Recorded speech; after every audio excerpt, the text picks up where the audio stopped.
ಗುರುಭ್ಯೋ ನಮಃ.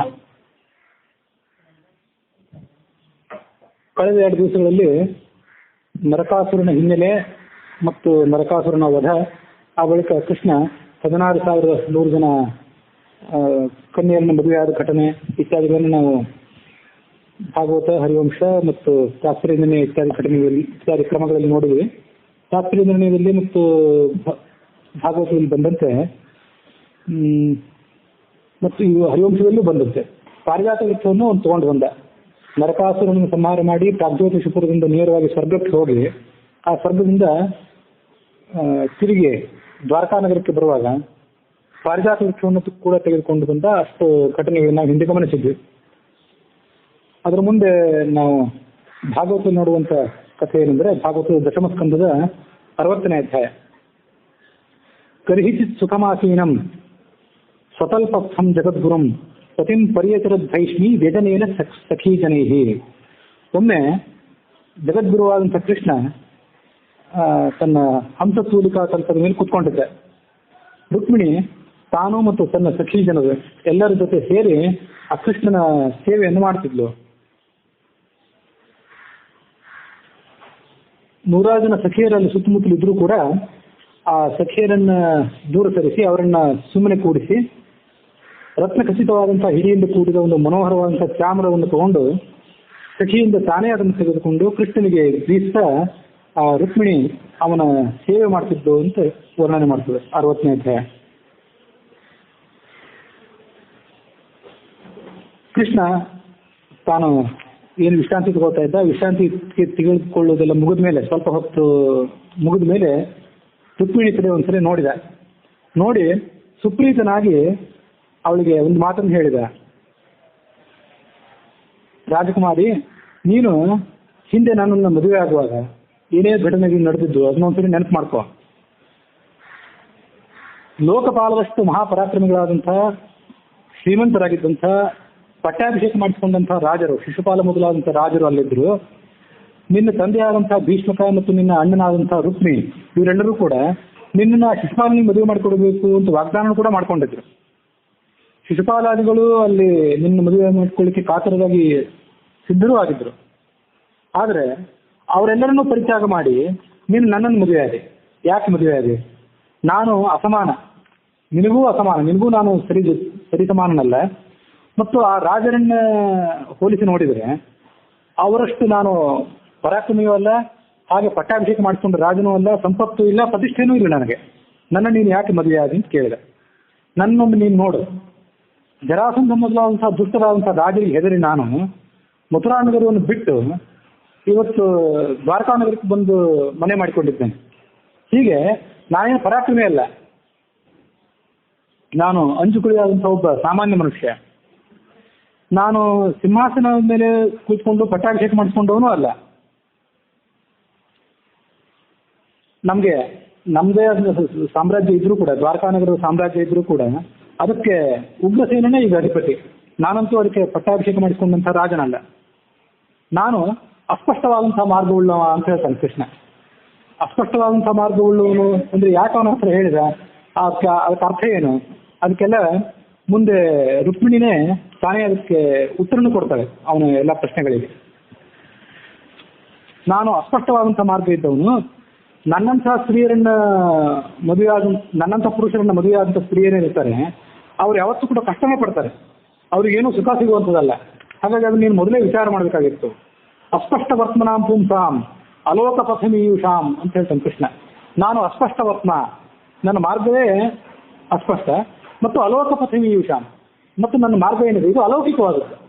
ಜನಸಾಮಾನ್ಯವಂತಹ ಮಾರ್ಗವನ್ನು ನಾನು ಯಾವತ್ತೂ ತುಳಿದವನಲ್ಲ. ಆಸ್ಥಿತಾ ಪದವೀಂ ಸುಭ್ರೂಹು ಪ್ರಾಯಂ ಸೀದಂತಿ ಯೋಷಿತಃ. ಯಾವುದೇ ಸ್ತ್ರೀ ನನ್ನಂಥವನ್ನ ಮದುವೆ ಆದರೆ ಕಷ್ಟಕ್ಕೆ ಸಿಲುಕ್ತಾಳೆ. ಹಾಗಾಗಿ ಇವನು ಯಾಕೆ ಮದುವೆ ಆದಿ ಅಂತ ಕೇಳ್ತಾನ ಅವನು. ನಿಷ್ಕಿಂಚನ ವಯಂ ಶಶ್ವತ್ ನಿಷ್ಕಿಂಚನ ಜನಪ್ರಿಯಾ ತಸ್ಮಾತ್ ಪ್ರಾಯೇಣ ನಶ್ಯಾಢ್ಯಾ ಮಾಂ ಭಜಂತಿ ಸುಮಧ್ಯಮೇ. ನಾನು ನಿಷ್ಕಿಂಚನ, ನನ್ನ ಹತ್ರ ಯಾವುದೇ ಸಂಪತ್ತಿಲ್ಲ, ಇದು ನನ್ನ ಸ್ವರೂಪ. ಮತ್ತೆ ನನ್ನನ್ನು ಸೇವನೆ ಮಾಡುವಂಥವ್ರು ಯಾರು? ಅವರು ಬಡವರೇ. ನಿಶ್ಚಿಂತನ ಜನಪ್ರಿಯ, ಬಡವರಾದಂಥವರೇ ನನ್ನನ್ನು ಆಶ್ರಯಿಸಿ ಬದುಕ್ತಾರೆ, ಅವರೇ ನನ್ನನ್ನು ಭಜನೆ ಮಾಡ್ತಾರೆ. ಹಾಗಾಗಿ ಸಾಮಾನ್ಯವಾಗಿ ಶ್ರೀಮಂತರಾದವರು ನನ್ನನ್ನು ಯಾವತ್ತೂ ಉಪಾಸನೆ ಮಾಡೋದಿಲ್ಲ. ಶ್ರೀಮಂತರಾದವರು ಲಕ್ಷ್ಮೀದೇವಿಯನ್ನೇ ಉಪಾಸನೆ ಮಾಡ್ಯಾರ, ನನ್ನ ಯಾಕೆ ಉಪಾಸನೆ ಮಾಡ್ತಾರೆ? ಯಯೋರ್ ಆತ್ಮಸಮಂ ವಿತ್ತಮಂ ಜನ್ಮ ಐಶ್ವರ್ಯ ಆಕೃತಿ ಭವ ತಯೋ ವಿವಾಹ ಮೈತ್ರಿ ಚ ನ ಉತ್ತಮ ಅಧಮಯೋ ಕ್ವಚಿತ. ಇದೊಂದು ಸುಭಾಷಿತನೂ ಕೂಡ ಹೌದು, ಭಾಗವತ ಶ್ಲೋಕನೂ ಹೌದು ಮತ್ತು ಸುಭಾಷಿತನೂ ಹೌದು. ಮದುವೆ ಯಾರ ನಡುವೆ ನಡಿಬೇಕು ಅಂತಂದ್ರೆ ಯಯೋಹ ಆತ್ಮಸಮಂ ವಿತ್ತಮ್, ಇಬ್ಬರ ನಡುವೆ ವಿತ್ತ ಅಂದ್ರೆ ಸಾಂಪತ್ತಿಕ ಹಿನ್ನೆಲೆ ಸಮಾನವಾಗಿರಬೇಕು, ಅವರ ಜನ್ಮ ಕುಲದ ಹಿನ್ನೆಲೆ ಸಮಾನವಾಗಿರಬೇಕು, ಆಕೃತಿ ಅವರ ಸ್ವರೂಪ ವಯಸ್ಸು ಇತ್ಯಾದಿ ಸಮಾನವಾಗಿರಬೇಕು. ತಯೋಹೋ ವಿವಾಹ ಮೈತ್ರಿ ಚ, ನೀವು ವಿವಾಹ ಮಾಡ್ಕೊಳ್ಳೋದಾದ್ರೂ ಮತ್ತು ಮೈತ್ರಿ ಅಂದ್ರೆ ಸ್ನೇಹವನ್ನು ಮಾಡೋದಾದ್ರೂ ಅಂಥವ್ರ ನಡುವೆ ಮಾಡಬೇಕು, ಸಮಾನವಾದವ್ರ ನಡುವೆ ಮಾಡಬೇಕು. ಅದನ್ನು ನಾವು ಉತ್ತಮ ಅಧಮಯೋಹ ಕ್ವಚಿತ, ಒಬ್ಬ ಉತ್ತಮ ಮತ್ತೊಬ್ಬ ಅಧಮ ಅಂಥವ್ರಾದ್ರೆ ಅವರ ನಡುವೆ ಸ್ನೇಹವಾಗಲಿ ವಿವಾದವಾಗಲಿ ವಿವಾಹವಾಗಲಿ ಎರಡೂ ಕೂಡ ನಡೆಯೋದಿಲ್ಲ. ಮತ್ತೊಂದು ಸಂಸ್ಕೃತದ ಸುಭಾಷಿತ ಇದೆ, ಯಯೋರೇವ ಸಮಂ ವಿತ್ತಂ ಯಯೋರೇವ ಸಮಂ ಬಲಂ ತಯೋರ್ ವಿವಾದಶ್ಚ ವಿವಾಹಶ್ಚ ತಯೋರೇವ ಪ್ರಶಸ್ತ್ಯತೆ. ವಿವಾಹ ಮಾಡ್ಕೊಳ್ಳೋದಾದ್ರು ವಿವಾದ ಮಾಡೋದಾದ್ರು ಇವೆರಡನ್ನೂ ಯಯೋರೇವ ಸಮಂ ವಿತ್ತಂ, ವಿತ್ತ ಅಂದ್ರೆ ದುಡ್ಡು ಯಾರ ನಡುವೆ ಸಮಾನವಾಗಿದೆ, ಯಯೋರೇವ ಸಮಂ ಬಲಂ ಯಾರ ನಡುವೆ ಬಲ ಸಮಾನವಾಗಿದೆ ಅಂಥವ್ರ ನಡುವೆ ವಿವಾದನೂ ನಡೀಬೇಕು ವಿವಾಹನೂ ನಡೀಬೇಕು.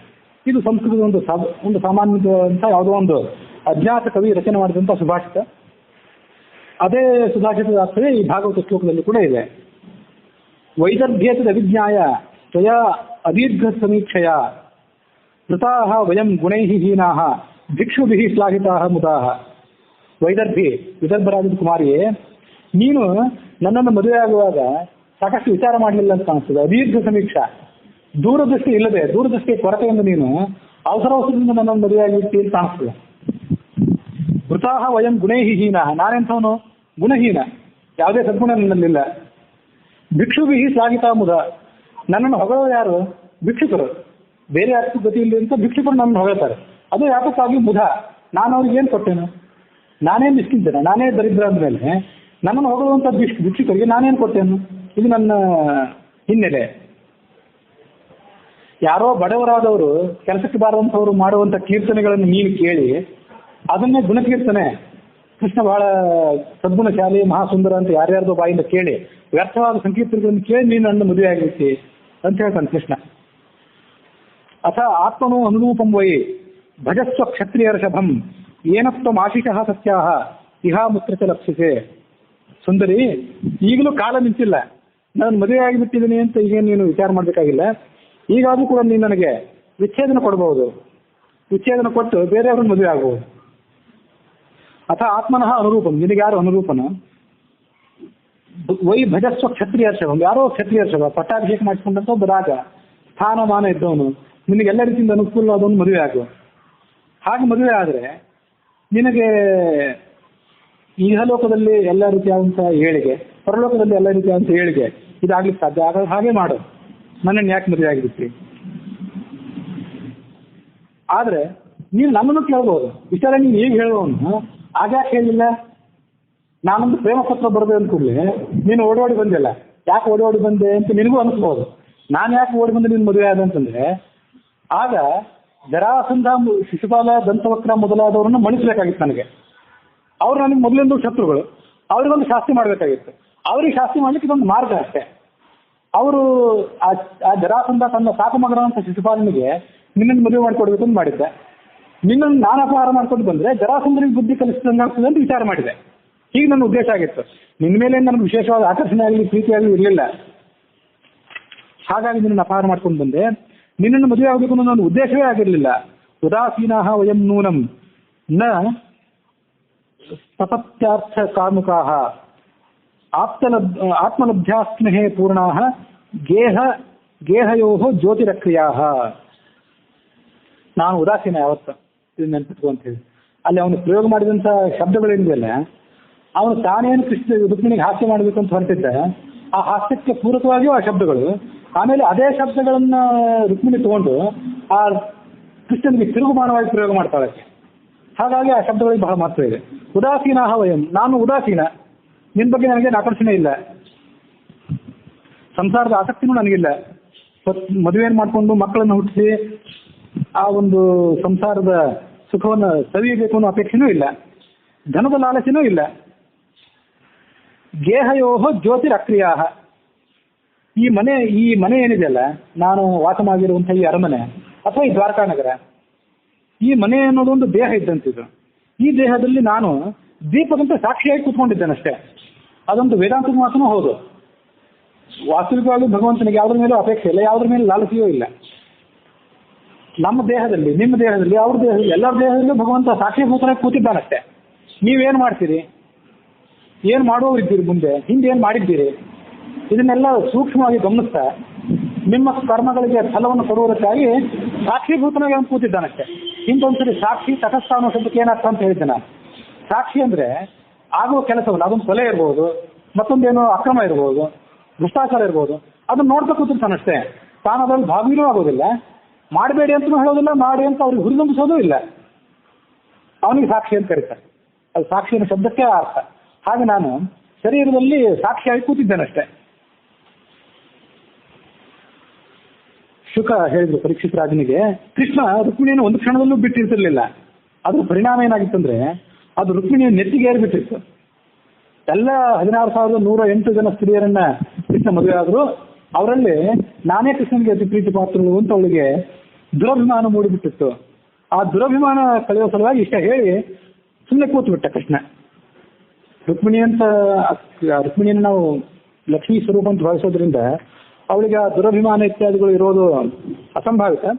ಅದೇನೇ ಇರಲಿ, ಆದರೂ ಎಷ್ಟೋ ಬಾರಿ ನಾವು ಅದನ್ನ ಕೇವಲ ಒಬ್ಬರು ಸ್ತ್ರೀ ಅಂತ ನಾವು ನೋಡ್ತೇವಲ್ಲ, ಹಾಗೆ ಸತ್ಯಭಾಮೆಯನ್ನು ಕೂಡ ಒಬ್ಬರು ಸ್ತ್ರೀ ಸಹಜವಾದಂಥ ಅಸೂಯೆ, ಹಠ ಇತ್ಯಾದಿಗಳು ಅವಳಿಗೆ ಇತ್ತು ನಾವು ಮುಂದೆ ನೋಡೋರಿದ್ದೀವಿ. ಹಾಗೆ ರುಕ್ಮಿಣಿಗೂ ಕೂಡ ಇತ್ತು ಅಂತ ಒಂದು ಕಾವ್ಯದ ಹಿನ್ನೆಲೆಯಲ್ಲಿ ಅದನ್ನು ನಾವು ಆಸ್ವಾದನೆ ಮಾಡ್ಬೇಕಷ್ಟೆ. ಹೀಗೆ ಮಾತು ಹೇಳಿ ಆ ಕೃಷ್ಣ ಸುಮ್ಮನೆ ಕೂತ್ಬಿಟ್ಟ. ಅವಳು ಗಾಳಿ ಬೀಸ್ತಿದ್ಲು, ಆ ಗಾಳಿಯನ್ನ, ಆ ವಾಯುವನ್ನ ಆಸ್ವಾದನೆ ಮಾಡ್ತಾ ಸುಮ್ಮನೆ ಕೂತ್ಬಿಟ್ಟ. ರುಕ್ಮಿಣಿ ದೇವಿ ಮಾತ್ರ ಇಂಥ ಮಾತು ಅನಿರೀಕ್ಷಿತವಾಗಿತ್ತು. ಇಂಥ ಕಠೋರವಾದ ಮಾತು ಎಂದೂ ಕೇಳೇ ಇರಲಿಲ್ಲ. ಅವಳು ತವ್ರ ಮನೆಯಲ್ಲೂ ಕೇಳಿರ್ಲಿಕ್ಕಿಲ್ಲ, ಕೃಷ್ಣ ಅವಳ ಮದುವೆ ಆದ್ಮೇಲೆ ಕೇಳಿರ್ಲಿಕ್ಕಿಲ್ಲ. ತನಗೆ ಪರಮಪ್ರಿಯನಾದಂತಹ ತ್ರಿಲೋಕೇಶ್ವರನ ಅಂತ ಕೃಷ್ಣನಿಂದ ಇಂಥ ಮಾತನ್ನು ಕೇಳಿ ಅವಳಿಗೆ ಭಯಂಕರ ಭಯ ಆಯಿತು. ಹೃದಯ ನಡಗ್ಲಿಕ್ಕೆ ಶುರು ಮಾಡಿತ್ತು. ಅವಳು ಬಿಕ್ಕಿ ಅಳ್ಲಿಕ್ಕೆ ಶುರು ಮಾಡಿದ್ಲು. ಅಗಾಧವಾದಂತಹ ಸಾಗರದಲ್ಲಿ ಮುಳುಗೋದು, ಚಿಂತೆ ದುಃಖ ಅನ್ನೋ ಸಾಗರದಲ್ಲಿ ಮುಳುಗೋದು.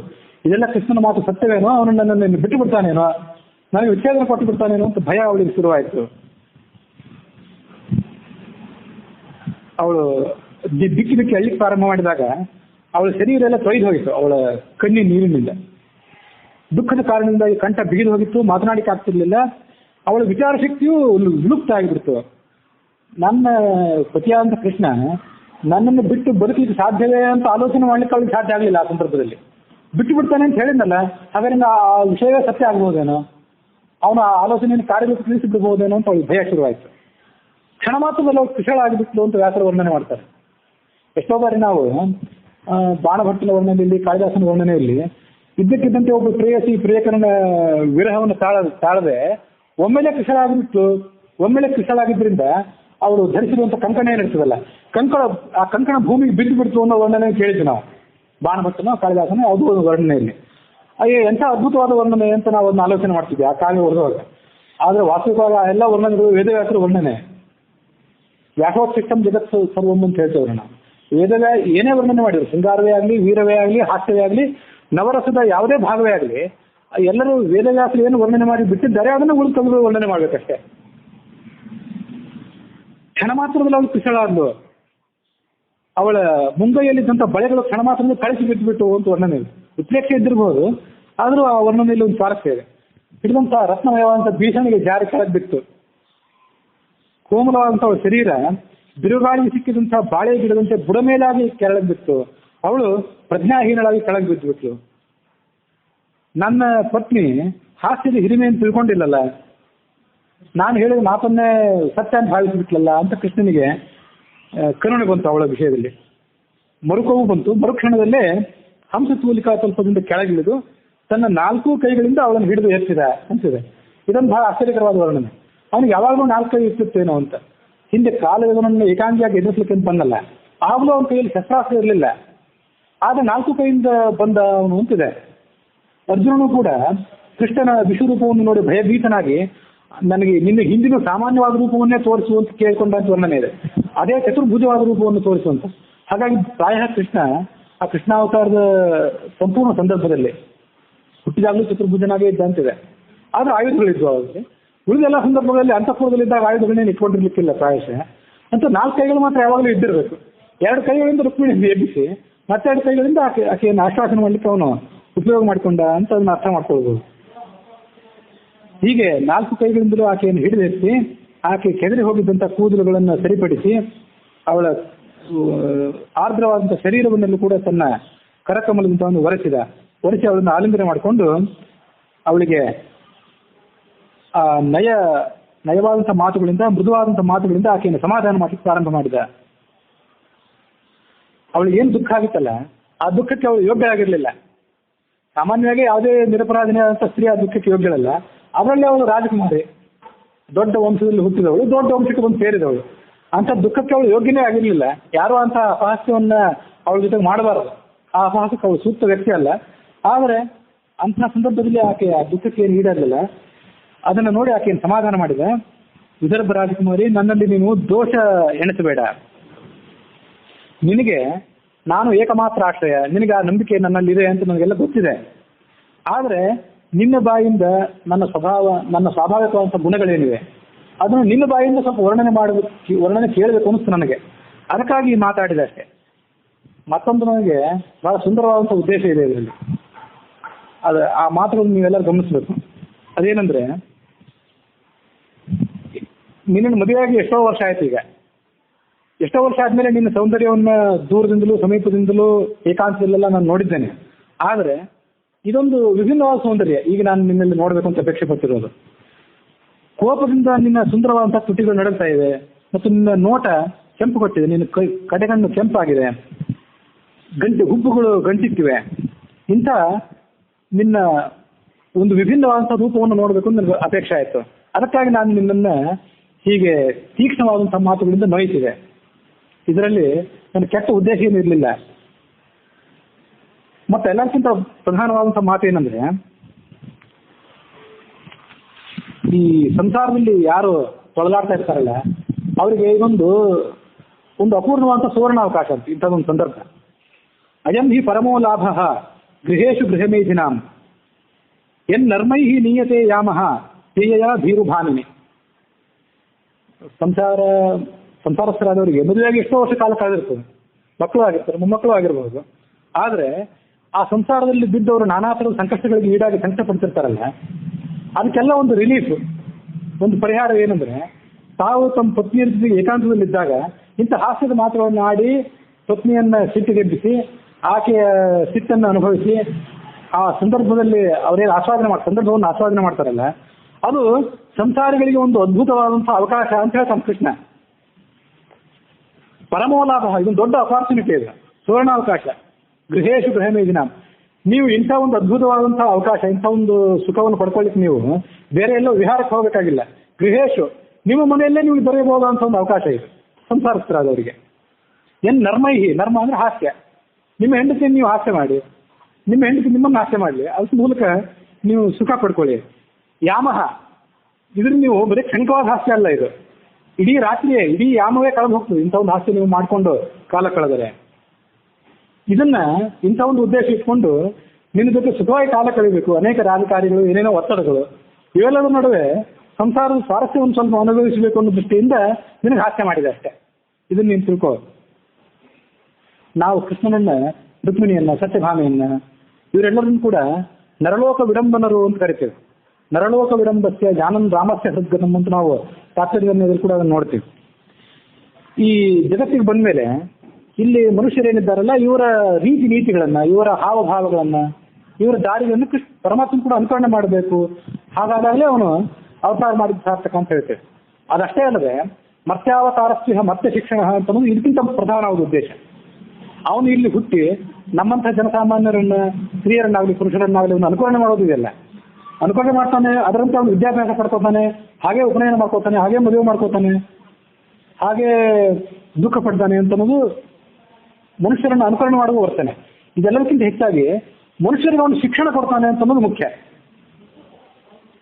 ಮನುಷ್ಯನೇ ಈ ಮತ್ಸ್ಯಾವತಾರನಾಗಿ ಮನುಷ್ಯ ರೂಪದಿಂದ ಭೂಲೋಕದಲ್ಲಿ ಹುಟ್ಟಿ ಸ್ತ್ರೀಯರು ಹೇಗೆ ನಡ್ಕೋಬೇಕು, ಪುರುಷರು ಹೇಗೆ ನಡ್ಕೋಬೇಕು ಅನ್ನೋದಕ್ಕೆ ಅವನು ಶಿಕ್ಷಣ ಕೊಡ್ತಾನೆ. ಆ ಶಿಕ್ಷಣ ಕೊಡೋದ್ರಲ್ಲಿ ಅನೇಕ ದಾರಿಗಳಿವೆ.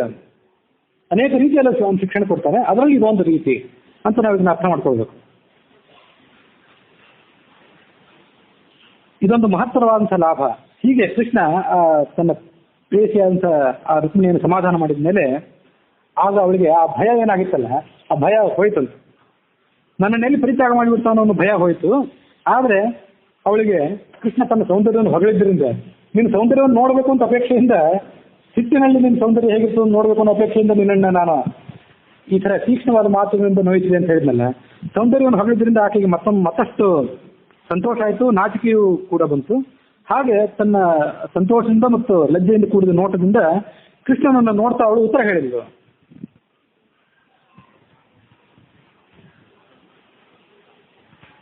ಕಮಲಾಕ್ಷನಾದಂಥ ಕೃಷ್ಣನೇ, ನೀನು ಹೇಳಿದ ಸರಿ, ನಾನು ನಿನಗೆ ಸಮಾನ ಅಲ್ಲ ಅಂತ ನೀನು ಹೇಳಿದೆ, ಅಥವಾ ನಿನಗೆ ನಾನು ಸಮಾನ ಅಲ್ಲ ಅಂತ ನಾನು ತಿಳ್ಕೋಬೇಕು, ಇದೆಲ್ಲವೂ ಸರಿಯೇ ಅಂದವಳು ರುಕ್ಮಿಣಿ. ಯಾಕೆಂದ್ರೆ ಖಂಡಿತವಾಗಿ ನಿನಗೆ ನಾನು ಸಮಾನಳಲ್ಲ. ಅಪಾರವಾದಂಥ ಮಹಿಮಾವುಳ್ಳಂಥ ಸ್ವಸ್ವರೂಪದಲ್ಲಿ ಆನಂದ ಕಾಣುವಂಥ ಸತ್ವದ ಸಮೋಗುಣಗಳಿಂದ ರಹಿತನಾದಂಥ ನೀನೆಲ್ಲಿ ಪ್ರಕೃತಿ ಭೂತವಾದವಳು, ನಾನು ಪ್ರಕೃತಿ ಅಭಿಮಾನಿ, ಸತ್ವದ ಸಮೋಗುಣ ರೂಪವಾದಂಥ ಪ್ರಕೃತಿಗೆ ಅಭಿಮಾನಿ ದೇವತೆ ನಾನು. ನನ್ನನ್ನು ಉಪಾಸನೆ ಮಾಡೋರು ಯಾರು? ಲಕ್ಷ್ಮೀದೇವಿಯನ್ನು ಉಪಾಸನೆ ಮಾಡೋರು ಯಾರು? ಸಂಪತ್ತನ್ನು ಬಯಸಿದಂಥ ಕ್ಷುದ್ರರಾದಂಥ ಪುರುಷರೇ ಲಕ್ಷ್ಮೀದೇವಿಯನ್ನು ಉಪಾಸನೆ ಮಾಡ್ತಾರೆ. ಪರಮಾತ್ಮನನ್ನು ಉಪಾಸನೆ ಮಾಡಬೇಕು ಅಂತ ವಿರಕ್ತರಾದವ್ರು ಮಾಡಬೇಕು. ನೀವು ಸರಿ ಇದೆ ಅಂದವು ರುಕ್ಮಿಣಿ. ತ್ರಿಗುಣಾತ್ಮಕರಾದಂಥ ಪ್ರಕೃತಿಗೆ ಅಭಿಮಾನಿ ದೇವತೆಯಾದಂಥ ಫಲಾಪೇಕ್ಷಿಗಳಾದಂಥ ಮೂಢರಿಂದ ನಾನು ಪೂಜಿಸಲ್ಪಡ್ತೇನೆ. ನಾನೆಲ್ಲಿ ನೀನೆಲ್ಲಿ? ನಿನಗೆ ನಿಜವಾಗ್ಲೂ ನಾನು ಸಮಾನಳಲ್ಲ. ನಿನಗೆ ನನಗಿಂತ ಸುಂದರಿಯಾದಂಥ ವರ ಅಥವಾ ಯೋಗ್ಯ ಸೂಕ್ತವಾದಂಥ ವಧು ಸಿಗಬಹುದು ಅಂತ ನೀನು ಅನ್ಕೋಬಹುದು. ಆದರೆ ನನಗೆ ಮಾತ್ರ ನಿನಗಿಂತ ಶ್ರೇಷ್ಠವಾದಂಥ ವರೈಲು ಸಿಗೋದು ಸಾಧ್ಯವೇ ಇಲ್ಲ ಅಂದ್ಲವಳು. ಇನ್ನೊಂದು ಮಾತು ಹೇಳಿದೆ, ನೀನು ರಾಜರಿಗೆ ಹೆದರಿ, ದುಷ್ಟರಾದಂತಹ ಜರಾಸಂಧ, ಶಿಶುಪಾಲ, ದಂತವಕ್ರ ಮೊದಲಾದಂಥ ರಾಜರಿಗೆ ಹೆದರಿ ಮಥುರಾ ನಗರವನ್ನು ಬಿಟ್ಟು ನಾನು ದ್ವಾರಕಾ ನಗರಕ್ಕೆ ಬಂದು ಮನೆಯನ್ನು ಕಟ್ಟಿಕೊಂಡೆ. ಹಾಗಾಗಿ ನಾನು ಭಯಪಟ್ಟವನು, ಧೈರ್ಯಶಾಲಿ ಅಲ್ಲ, ನಾನು ಪರಾಕ್ರಮಿ ಅಲ್ಲ, ನನ್ನನ್ನು ಯಾಕೆ ನಿನ್ನ ಮದುವೆ ಆದ ಅಂತ ನೀವು ಕೇಳಿದೆ. ಅದು ಎಲ್ಲ ಸರಿಯೇ. ರಾಜರಿಗೆ ಹೆದರಿ ನೀನು ದ್ವಾರಕಾ ನಗರಕ್ಕೆ ಬಂದದ್ದು ಹೌದು. ಆದರೆ ರಾಜರು ಅಂದ್ರೆ ಯಾರು? ನೀನು ಹೇಳಿದಂಥ ಜರಾಸಂಧ, ಶಿಶುಪಾಲ ಮೊದಲಾದ ರಾಜರಲ್ಲ. ಅವಳು ಅದನ್ನು ಆಧ್ಯಾತ್ಮಿಕವಾಗಿ ಅವನು ಹೇಳಿದ ಮಾತುಗಳಿಗೆ ಆಧ್ಯಾತ್ಮದ ಅರ್ಥವನ್ನು ತುಂಬಿ ಆ ಮಾತುಗಳನ್ನು ಅವನಿಗೆ ತಿರುಗುಮಾನವಾಗಿ ಮಾಡ್ತಾಳೆ ರುಕ್ಮಿಣಿ. ರಾಜರು ಅಂದ್ರೆ ಯಾರಂದ್ರೆ ಸತ್ವರ ಸಮೋಗುಣಗಳೆಂಬ ರಾಜರು. ಈ ರಾಜರಿಗೆ ನೀನು ಹೆದರಿ ಹೃದಯ ಅಂತಕ್ಕಂಥ ಗುಹೆಯಲ್ಲಿ ನೀನು ಯಾವತ್ತೂ ಅಡಗಿಕೊಂಡಿರ್ತಿ.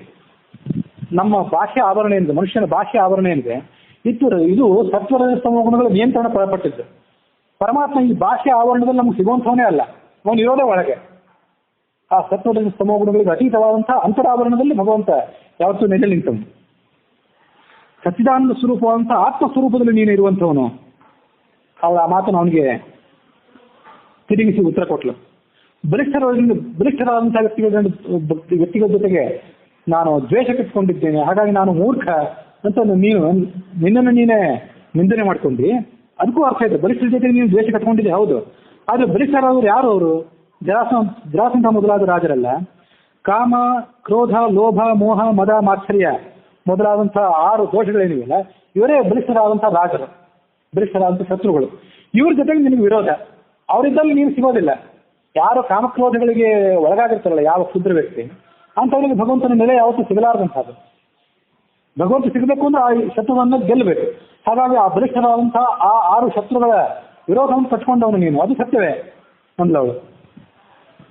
ಮತ್ತು ಹಿಂದೊಮ್ಮೆ ಹೇಳಿದಂತೆ ಬಲಿಷ್ಠರ ವಿರೋಧ ಕಟ್ಕೊಂಡವನು, ಯುದ್ಧ ಭೂಮಿಯಿಂದ ಓಡಿ ಹೋದವನು ಅನ್ನೋದು ಅದು ಭಗವಂತನ ನಿಂದನೆ ಅಲ್ಲ, ಅದು ಭಗವಂತನ ಸ್ತೋತ್ರ ರೂಪವಾದೊಂದು ಹಿಂದೊಮ್ಮೆ ನಾ ಹೇಳಿದ್ದೆ. ನಿಮ್ಮಂಥವ್ರು ಯಾರೋ ನಾವು ಮಾಡ್ತಿರುವಂಥ ಒಂದು ವೃತ್ತಿ ಅಥವಾ ಯುದ್ಧ ಭೂಮಿಯನ್ನು ಬಿಟ್ಟು ಓಡಿ ಬಂದ್ರೆ ನಮ್ಮನ್ನ ಜನ ಹೇಳಿ ಅಂತಾರೆ, ಪಂಚುಕುಳಿ ಅಂತಾರೆ, ಪರಿಸ್ಥಿತಿಯನ್ನು ಎದುರಿಸಿ ಹೋರಾಡಲಿಕ್ಕೆ ಶಕ್ತಿ ಇಲ್ಲದೆ ಇದ್ದವನು ಅಂತ ನಮ್ಮನ್ನು ಬೈತಾರೆ. ಆದರೆ ಕೃಷ್ಣ ಆ ಮಥುರಾ ನಗರವನ್ನು ಬಿಟ್ಟು ಓಡಿ ಬಂದ, ಅವನು ಆ ಗೋಮಂತಕ ಪರ್ವತವನ್ನು ಏರಿದ ಅಥವಾ ಪ್ರವರ್ಷಣ ಪರ್ವತವನ್ನು ಏರಿದಲ್ಲ, ಅದೆಲ್ಲ ಅವನ ಮಹಿಮೆಗೆ ಉತ್ತೇಜಕ ಆಯಿತು. ಹಿಂದೊಮ್ಮೆ ಆ ಮಾತನ್ನು ಹೇಳಿದ್ದೆ. ಈಗ ದಕ್ಷಿಣ ಭಾರತದಲ್ಲಿ ಭಗವಂತನ ಆ ಮುಖದ ಆ ಮಹಿಮೆಯನ್ನು ವರ್ಣನೆ ಮಾಡೋದು ನಾವು ಕಡಿಮೆ. ಉತ್ತರ ಭಾರತದ ಜನ ನಮ್ಗಿಂತ ಭಾವುಕರು. ಅಂತ ಭಗವಂತನ ಪ್ರತಿಯೊಂದು ಸಣ್ಣ ಚಟುವಟಿಕೆಯನ್ನು, ಸಣ್ಣ ಲೀಲೆಯನ್ನು ಕೂಡ ಅವರು ಭಗವಂತನ ಮಹಿಮೆ ಅಂತ ಭಾವಿಸುವವರು. ರಣಚೋಡಗಿ ಅಂತ ಭಗವಂತನ ಅವರು ಉಪಾಸನೆ ಮಾಡ್ತಾರೆ. ಯುದ್ಧವನ್ನು ಬಿಟ್ಟು ಓಡಿ ಬಂದವನೇ ಅಂತ ನಾವು ಭಗವಂತನ ಉಪಾಸನೆಯಲ್ಲಿ ಕೇಳಲಿಲ್ಲ. ದಕ್ಷಿಣ ಭಾರತದ ಯಾವ ಮಹಾಕವಿಯು ಮಾಡಿದ್ದನ್ನು ಕೇಳಿಲ್ಲ ನಾನು. ಸ್ವಯಂ ತಾತ್ಪರ್ಯ ನಿರ್ಣಯದಲ್ಲೂ ಕೂಡ ಆಚಾರ್ಯ ಯುದ್ಧವನ್ನು ಬಿಟ್ಟು ಓಡಿ ಬಂದವನೇ ಅಂತ ಅವನು ಉಪಾಸನೆ ಮಾಡಿದ್ ಕೇಳಿಲ್ಲ ನಾನು. ಇಲ್ಲಿ ಆಚಾರ್ಯ ಮಾತುಗಳಿಗೆ ನೂರಾರು ಅರ್ಥಗಳಿರಬಹುದು. ಅದಕ್ಕೆ ನಾವು ಯಾವುದೋ ಒಂದು ಆಚಾರ್ಯ ಶ್ಲೋಕಕ್ಕೆ ಮತ್ತೆ ಯಾವುದೋ ಒಂದು ಪದದಲ್ಲಿ ಆ ಮಹಿಮೆಯನ್ನು ನಾವು ಕಾಣಬಹುದು. ಆದರೆ ಉತ್ತರ ಭಾರತದ ಗೀತೆಗಳಿಲ್ಲ, ಹಿಂದಿ ಗೀತೆಗಳಿರ್ಬೋದು, ಮಾಗಧಿ ಅರ್ಧ ಮಾಗಧಿ ಗೀತೆಗಳಿರ್ಬೋದು, ಬ್ರಜ ಭಾಷೆಯ ಗೀತೆಗಳಿರ್ಬೋದು, ಭಗವಂತನ ರಣಛೋಡ್ತಿ ಅಂದ್ರೆ ಯುದ್ಧ ಭೂಮಿಯನ್ನು ಬಿಟ್ಟು ಓಡಿ ಬಂದವನು ನೀನು ಅನ್ನೋದು ಭಗವಂತನ ಮಹಿಮೆ ಅಂತ ಅವ್ರು ಉಪಾಸನೆ ಮಾಡ್ತಾರೆ. ಆಗ ಒಂದು ಭಗವಂತನ ರಣಛೋಡ್ತಿ ಅಂತ ಒಂದು ಮಂದಿರವನ್ನೇ ಕಟ್ಟಿ ಅಲ್ಲಿ ಭಗವಂತನ ಉಪಾಸನೆ ಮಾಡ್ತಾರೆ ಅವರು. ಇವತ್ತಿಗೆ ಆ ಮಂದಿರ ಇದೆ, ಎಲ್ಲ ಗುಜರಾತ್ನದ ರಾಜಸ್ಥಾನದಲ್ಲಿ ಎಲ್ಲೆಲ್ಲೋ ಒಂದು ಕಡೆ ಇದೆ. ಅದು ಭಗವಂತನ ಲೀಲೆ. ಅದು 16,100 ಜನ ಸ್ತ್ರೀಯರನ್ನು ಅವನು ಕಾಮಿಸಿದ, ಪ್ರೇಮಿಸಿದ, ಮೋಹಿಸಿದ. ನಂದಗೋಕುಲದಲ್ಲಿದ್ದಾಗ, ಬೃಂದಾವನದಲ್ಲಿದ್ದಾಗ ನೂರಾರು ಜನ ಅವಿವಾಹಿತರಾದಂಥ ಸ್ತ್ರೀಯರಿಗೂ ಕೂಡ ಆತ ವಿಹಾರ ಮಾಡಿದ. ನಮ್ಮಂಥವ್ರು ಯಾರೋ ಅದನ್ನು ಮಾಡಿದ್ರೆ ಅದು ಒಂದು ಅಕ್ರಮ ಆಗಿಬಿಡ್ತು, ಪ್ರಕರಣ ಆಗ್ತಿತ್ತು, ಹಗರಣ ಆಗ್ತಿತ್ತು. ಆದ್ರೆ ಭಗವಂತ ಅದನ್ನೆಲ್ಲ ಮಾಡಿದ್ದು ಅವನು ಲೀಲೆ ಆಗಿಬಿಡ್ತು. ಪ್ರತಿಯೊಂದು ವಿಷಯವನ್ನು ನಾವು ಮಾಡಿದ್ರೆ ಯಾವುದು ಅಸಂಬದ್ಧ ಅಪಹಾಸ್ಯ ಆಗ್ತಿತ್ತು ಅದೆಲ್ಲವೂ ಕೂಡ ಭಗವಂತನ ವಿಷಯಕ್ಕೆ ಸಂಬಂಧಪಟ್ಟಂತೆ ಅದೊಂದು ಲೀಲೆ. ಈ ರಣಛೋಡ್ಜಿ ಅನ್ನೋದು ಅಂಥದ್ದು ಒಂದು ಲೀಲೆ. ಹಾಗಾಗಿ ನಿನ್ನ ವಿಷಯದಲ್ಲಿ ಅದೊಂದು ಕುಂದು ಅಲ್ಲ ನಿನಗೆ ಅಂದವಳು, ಅದೇ ರುಕ್ಮಿಣಿ.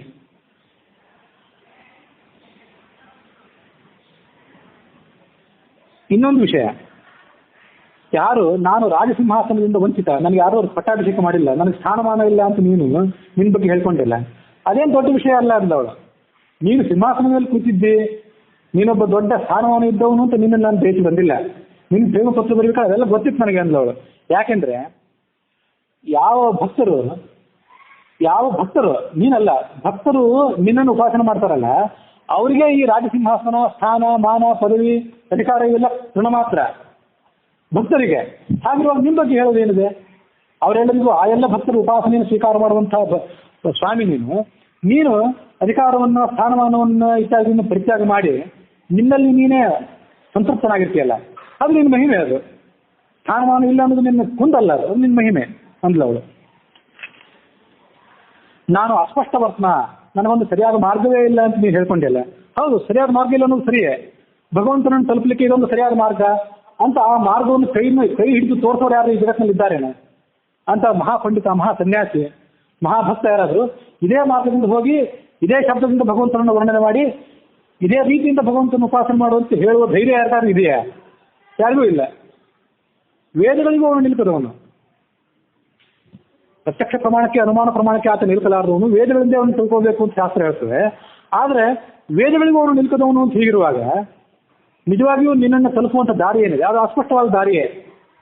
ನೀನು ತುಳಿಯುವ ದಾರಿ ಅಸ್ಪಷ್ಟ ಅಲ್ಲ, ನಿನ್ನನ್ನು ಹೋಗಿ ತಲುಪಬೇಕಾದ ದಾರಿ ಏನಿದೆ ಅದು ಅಸ್ಪಷ್ಟ ಅಂದ್ಲವಳು. ನಿನ್ನ ಪಾದ ಪದ್ಮಗಳ ಸೇವನೆಯನ್ನು ಯಾವ ಋಷಿಮುನಿಗಳು, ಯಾವ ಭಾಗವತರು ಸತತವಾಗಿ ಮಾಡ್ತಿರ್ತಾರಲ್ಲ ಅಂಥವರಿಗೆ ಈ ನಿನ್ನ ದಾರಿ ಇನ್ನೂ ಊಹೆಗೆ ಸಿಲುಕಲಾರ್ದಾಗಿದ್ದಾಗ ನಿಜವಾಗ್ಲೂ ನೀನು ಅಸ್ಪಷ್ಟ ವರ್ತನೆ. ಮತ್ತು ನಿನ್ನ ಭಕ್ತರ ವ್ಯವಹಾರಗಳೇನಿದೆ, ಅವ್ರ ಚಟುವಟಿಕೆಗಳೇನಿವೆ ಅವೇ ಯಾವತ್ತೂ ಅಸ್ಪಷ್ಟ. ಆ ಭಕ್ತರು ಯಾವಾಗ ಏನು ವರ್ತನೆ ಮಾಡ್ತಾರೋ, ಏನು ಮಾತಾಡ್ತಾರೋ, ಏನು ಬಿಡ್ತಾರೋ, ಯಾವಾಗ ತಿಂತಾರೋ, ಯಾವಾಗ ಮಲ್ಕೋತಾರೋ ಇದೇ ಅಸ್ಪಷ್ಟ. ಹಿಂದೆ ನಾನು ಎಷ್ಟೋ ಸರಿ ಭಕ್ತರ ಬಗ್ಗೆನೇ ಹಿಂದೆ ಹೇಳಿದ್ದೆ ನಿಮಗೆ. ಭಕ್ತರು ಹುಚ್ಚರಂತಿರ್ತಾರೆ ಅಂತಲೇ ಹೇಳಿದ್ದೆ.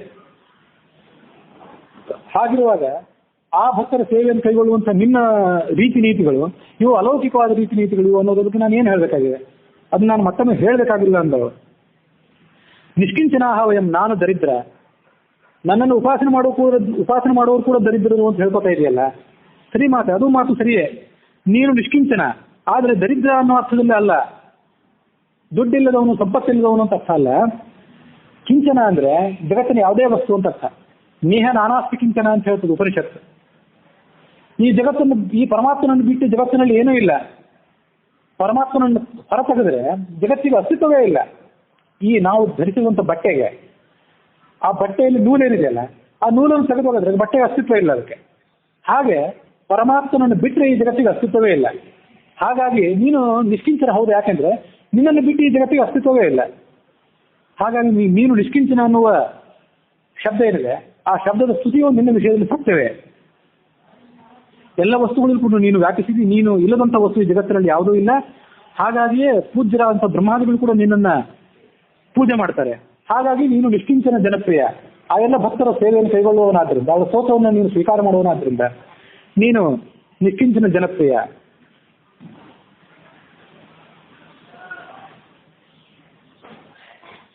ಯಾರು ನಿನ್ನನ್ನ ನೀನೊಬ್ಬ ಬಿಟ್ರೆ ನನಗೆ ಬೇರೆ ಗತಿ ಇಲ್ಲ ಅಂತ ಉಪಾಸನೆ ಮಾಡ್ತಾರಲ್ಲ, ಅನನ್ಯಾಹ ಚಿಂತೆಯಂತೋ ಮಾಂ ಯೇ ಜನಾಃ ಪರ್ಯುಪಾಸತೆ ಅಂತ ಗೀತೆಯನ್ನು ಹೇಳ್ತಾರಲ್ಲ, ನೀನು ಬಿಟ್ರೆ ನನಗಿಲ್ಲ ಅಂತ ಅನ್ಬೇಕು ನೀವು ಮೊದಲು. ಆ ಕಡೆ ಒಂದು ಕಾಲನ್ನು ಇನ್ನೊಂದು ದೋಣಿಯಲ್ಲಿ ಇಟ್ಕೊಂಡು ಈ ಕಾಲನ್ನ ಭಗವಂತನ ಮೇಲೆ ಇಟ್ಟರೆ ಆ ಭಗವಂತ ನೋಡ್ತಿರ್ತಾರೆ. ಆಯ್ತು, ನಿನ್ನ ಯೋಗಕ್ಷೇಮ ನೀನು ನೋಡ್ಕೋನಾದ್ರೆ ನಾನ್ಯಾಕೆ ಅಲ್ಲಿಂದ ಓಡಿ ಬರಲಿ ಅಂತಾನೆ, ನಿಂದು ನೀನು ನೋಡ್ಕೋ ಅಂತಾನೆ. ಆ ಇನ್ನೊಂದು ದೋಣಿಯಲ್ಲಿ ಇಟ್ಟ ಕಾಲನ್ನು ಈ ಕಡೆ ತೆಗಿ, ಬೇರೆ ಯಾರೋ ಗತಿ ಇಲ್ಲ ಅಂತ ನನ್ನ ಉಪಾಸನೆ ಮಾಡೋ. ಹಾಗೆ ಉಪಾಸನೆ ಮಾಡಿದಾಗ ನಾನು ನಿನ್ನನ್ನ ನಿಶ್ಚಿತವಾಗಿ ಕೈ ಹಿಡಿತೀನಿ ಅಂತ ಭಗವಂತ ಹೇಳ್ತಾನಲ್ಲ.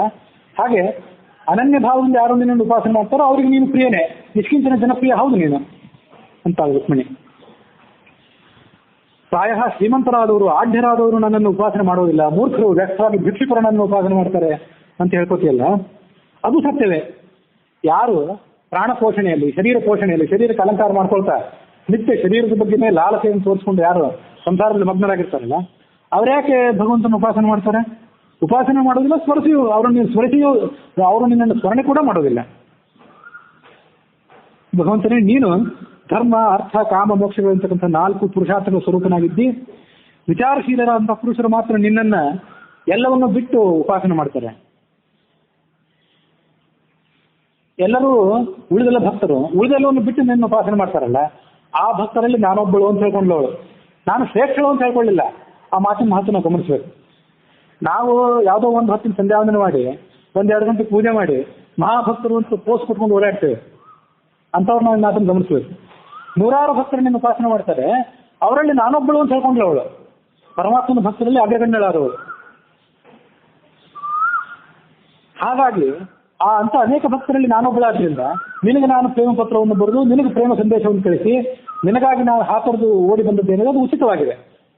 ನನ್ನ ನೀನು ದೂರದೃಷ್ಟಿ ಇಲ್ಲದವಳು ಅಂತ ಹಂಗಿಸಬೇಡ ಅಂತಾಳವಳು.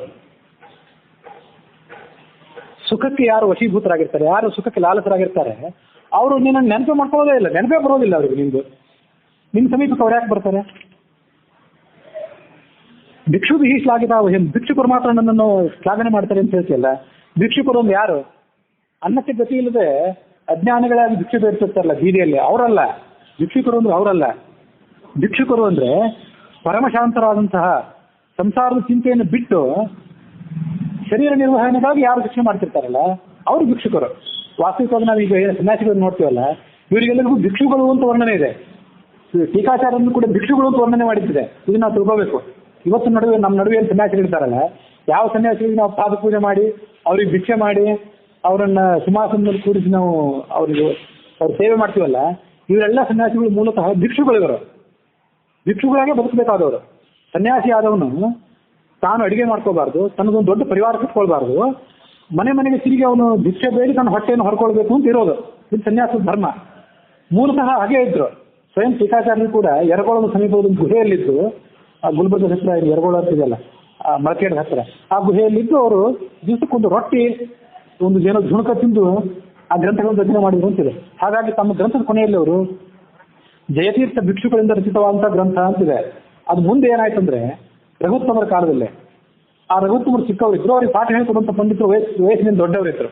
ಹಾಗಾಗಿ ಯಾವಾಗೋ ಒಮ್ಮೆ ಆ ಬಾಲ ಸನ್ಯಾಸಿಗಳಾದಂಥ ರಘುತ್ತಮರಿಗೆ ಏನೋ ಸ್ವಲ್ಪ ಅಪಮಾನ ಆಯ್ತು. ಆಗ ನಮ್ಮಂತಹ ಶ್ರೇಷ್ಠರಾದಂಥ ಸನ್ಯಾಸಿಗಳಿಗೆ ಅಪಮಾನ ಆಗೋದು ಸಲ್ಲದು ಅಂತ ಅವರು ಆಲೋಚನೆ ಮಾಡಿ ಆಮೇಲೆ ಆ ಸನ್ಯಾಸಿಗಳ ಸ್ಥಾನಮಾನಗಳನ್ನು ಅವ್ರು ಹೆಚ್ಚಿಸಿದ್ರು. ಮುಂದೆ ಅವರು ಪರಮಹಂಸರು, ರಾಜಹಂಸರು ಅಂತ ಅನ್ಸ್ಕೊಂಡು, ಈಗೇನು ಸನ್ಯಾಸಿಗಳಿಗೆ ನಾವು ಕೊಡುವಂಥ ಸ್ಥಾನಮಾನ, ಅವರು ಅನುಭವಿಸುವ ಸ್ಥಾನಮಾನ ಇದೆ, ಅವು ಮೂಲತಃ ಸನ್ಯಾಸಿಗಳು ಎಲ್ಲ ಪರಂಪರೆಯಲ್ಲಿ ಇರಲಿಲ್ಲ. ಮಣಿಮಂಜರಿಯಲ್ಲಿ ನಾವು ಸತ್ಯಪ್ರಜ್ಞರು, ಪ್ರಾಜ್ಞತೀರ್ಥರು, ಪರತೀರ್ಥರು ಅಂತೆಲ್ಲ ವರ್ಣನೆ ನೋಡ್ತೀವಿ. ಅವರೆಲ್ಲ ತೀರಾ ಕ್ಷುಲ್ಲಕರಾಗೆ ಬದುಕಿದ್ರು.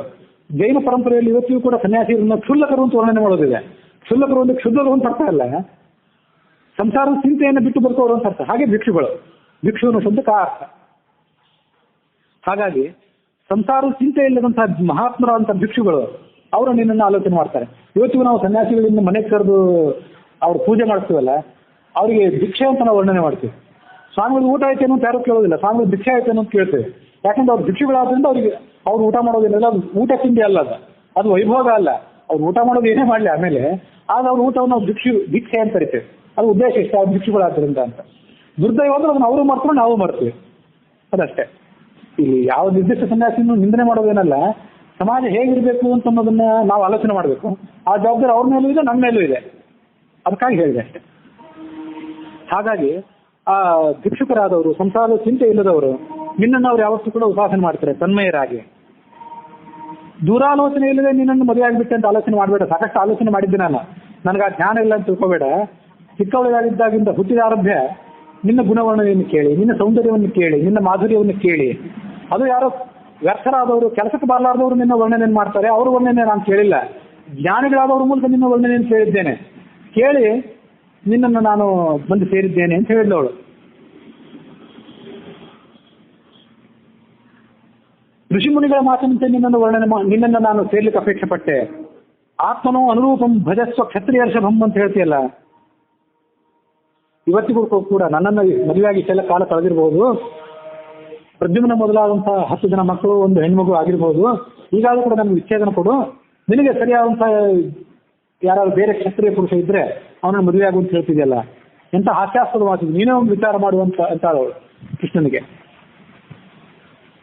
ನೀನು ಅಂದ್ರೆ ಕೃಷ್ಣ ಒಂದು ಕೇವಲ ಹುಬ್ಬನ್ನು ಹಾರಿಸಿದ ಮಾತ್ರಕ್ಕೆ ಕಾಲಚಕ್ರದ ವೇಗ ಅಪಾರವಾಗಿ ತಿರುಗುತ್ತದೆ. ಮೇಲಿದ್ದವ್ರು ಕೆಳಗೆ ಬಂದು ಬಿಡ್ತಾರೆ, ಕೆಳಗಿದ್ದವ್ರು ಮೇಲೆ ಹೋಗಿಬಿಡ್ತಾರೆ. ಬ್ರಹ್ಮಾದಿಗಳ ಪದವಿ ನಿನ್ನ ಹುಬ್ಬಿನ ಒಂದು ಕೊಂಕಿಗೆ ಅವಲಂಬಿತವಾದದ್ದು. ಹಾಗಿರುವಾಗ ಬ್ರಹ್ಮಾದಿಗಳನ್ನೇ ನಾನು ಪರಿತ್ಯಾಗ ಮಾಡಿ ಬಂದಿದ್ದೇನೆ ಅಂತ ಸ್ಥಿತಿ ನನ್ನದು. ಆ ಬ್ರಹ್ಮಾದಿಗಳನ್ನು ಪರಿತ್ಯಾಗ ಮಾಡಿ ಬಂದಿರುವಾಗ ಯಾರೋ ಕ್ಷುದ್ರನ ಅಂತ ಶಿಶುಪಾಲ ಜರಾಸಂಧನ ಹೆಸರು ಹೇಳ್ತಿದ್ದಲ್ಲ, ಅಲ್ಲಿ ಹೋಗುವಂತ ಸ್ವಲ್ಪ ಆಲೋಚನೆ ಮಾಡಿಬಿಡಿದೆ ನೀನು ಅಂತ ಹೇಳೋಳು.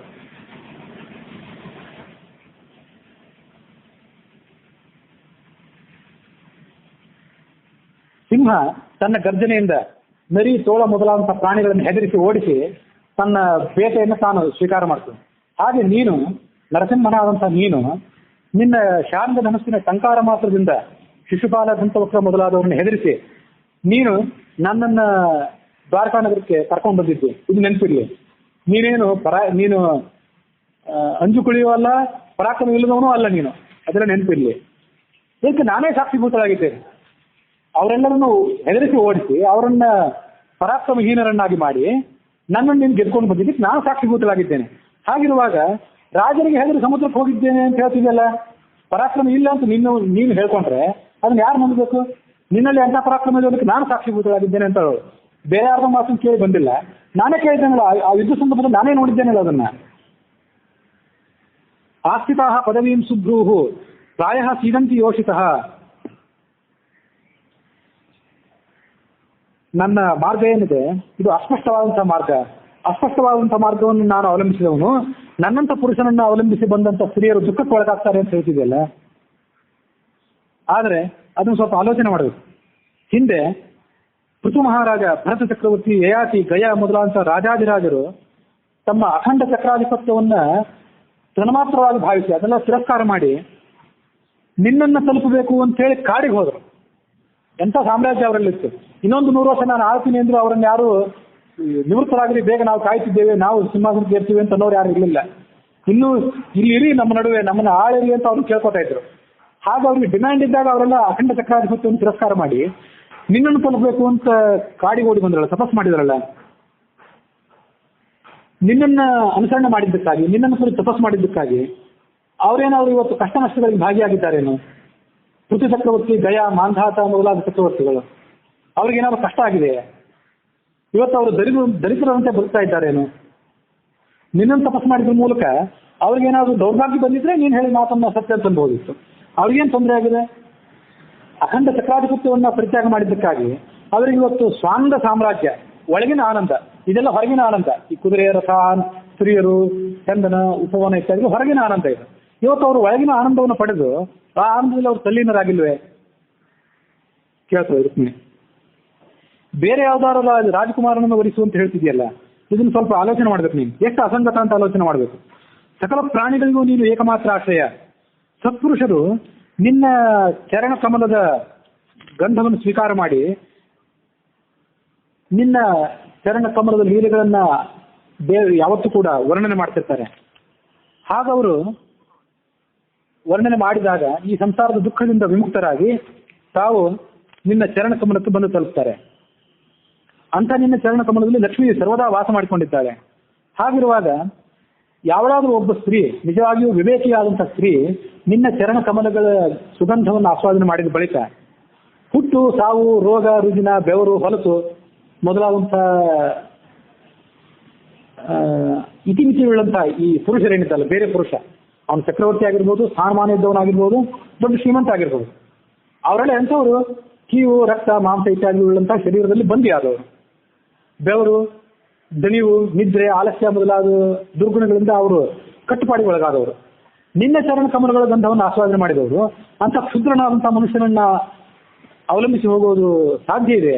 ಅದನ್ನೊಮ್ಮೆ ಆಲೋಚನೆ ಮಾಡು. ನೀನು ಸಮಸ್ತ ಜಗತ್ತಿಗೂ ಸ್ವಾಮಿ, ಯಹಲೋಕದಲ್ಲಿಯೂ ಪರಲೋಕದಲ್ಲಿಯೂ ಸಮಸ್ತ ಪ್ರಾಣಿಗಳಿಗೆ ಅವರ ಆಕಾಂಕ್ಷೆಗಳನ್ನು ಈಡೇರಿಸುವಂಥವನೇ ನೀನು. ಮುಂದೆ ನಾನು ನನ್ನ ಕರ್ಮಕ್ಕನುಸಾರವಾಗಿ ಎಷ್ಟೋ ಜನ್ಮಗಳನ್ನು ನಾನು ತಡಿಬಹುದು ಈ ರುಕ್ಮಿಣಿ ಅಂದ್ಲು. ಆದ್ರೆ ಈಗ ಮಾತ್ರ ನಾನು ನನಗೆ ನೀನೇ ಅನುರೂಪ, ನಿನಗೆ ನಾನೇ ಅನುರೂಪ ಅನ್ನೋ ಸ್ಪಷ್ಟವಾದ ಭಾವನೆಯಿಂದ ನಾನು ನಿನ್ನನ್ನು ಬಂದು ಸೇರಿದ್ದೇನೆ. ನನಗೊಂದು ಅಭಿಲಾಷೆ ಇದೆ, ಹೆಚ್ಚೇನು ನಾನು ನಿನ್ನನ್ನು ಕೇಳೋದಿಲ್ಲ ಅಂತ ಅವಳು ರುಕ್ಮಿಣಿ. ಬೇರೆ ನನಗೆ ಬೇಕಾಗಿಲ್ಲ, ಈ ಭೋಗ ಭಾಗ್ಯ ಯಾವುದೂ ಬೇಕಾಗಿಲ್ಲ. ಯಾರ ಸ್ಮರಣೆಯಿಂದ ಈ ಮಿಥ್ಯಾ ಸಂಸಾರ, ಸುಳ್ಳಾದಂಥ ಸಂಸಾರ ಏನಿದೆಯಲ್ಲ, ಇದು ಭಗ್ನ ಆಗ್ತದೋ, ಯಾರ ಸ್ಮರಣೆಯಿಂದ ಶಾಶ್ವತವಾದಂಥ ಸ್ಥಾನ ಸಿಗ್ತದಲ್ಲ, ಅಂಥ ನಿನ್ನ ಪಾದ ಕಮಲಗಳಲ್ಲಿ ನನಗೆ ಜನ್ಮ ಜನ್ಮಾಂತರದಲ್ಲೂ ಆಶ್ರಯ ಸಿಗುವಂತಾಗಲಿ ಅಂತ ಕೇಳ್ಕೊತಾರೆ.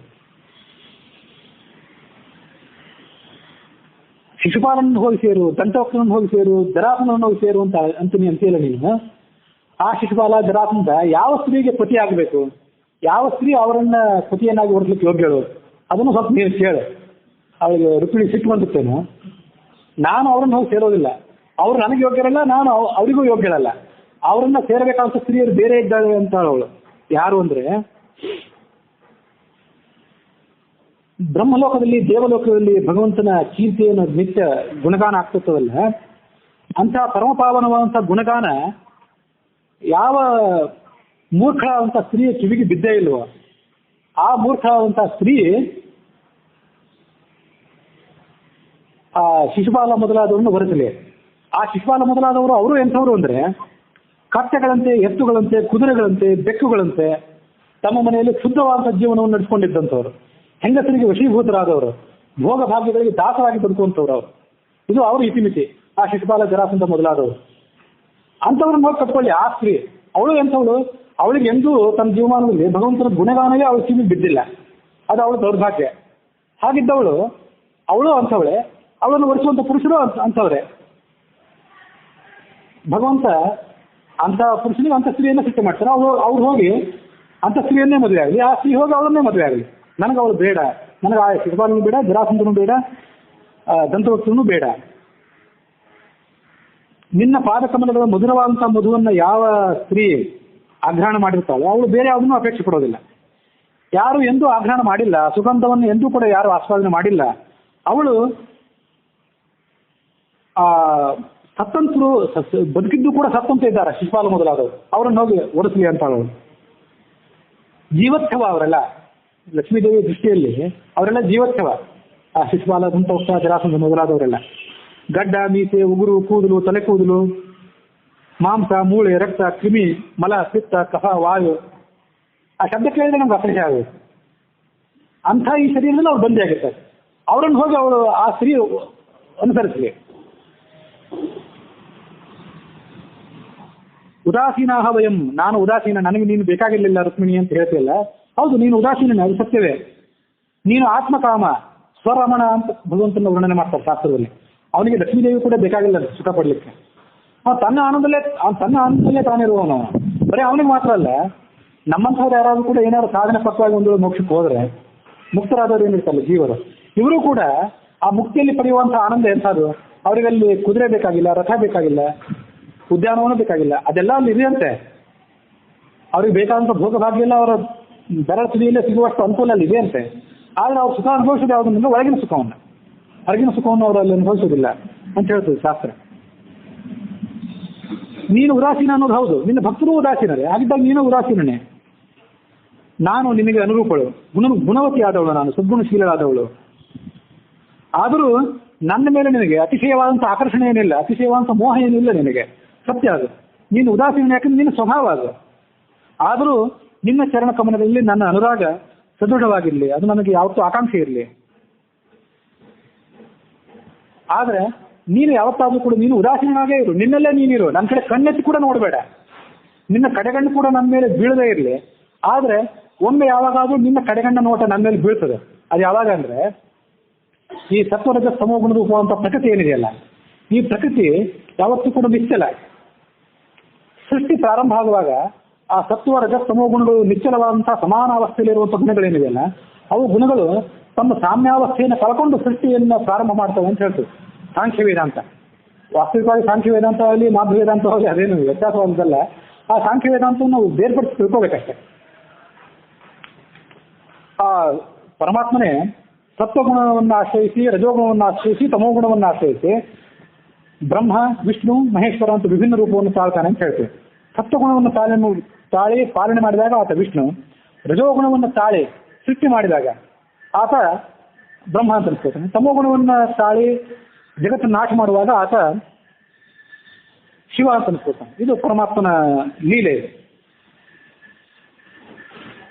ಮಯಾಧ್ಯಕ್ಷೇಣ ಪ್ರಕೃತಿ ಸೂಯತೆಯ ಸಚರಾಚರಂ ಅಂತ ಭಗವದ್ಗೀತೆ ಹೇಳ್ತದೆ. ನಾನು ಅಧ್ಯಕ್ಷ, ಈ ಸೃಷ್ಟಿಗೆ ನಾನು ಅಧ್ಯಕ್ಷ.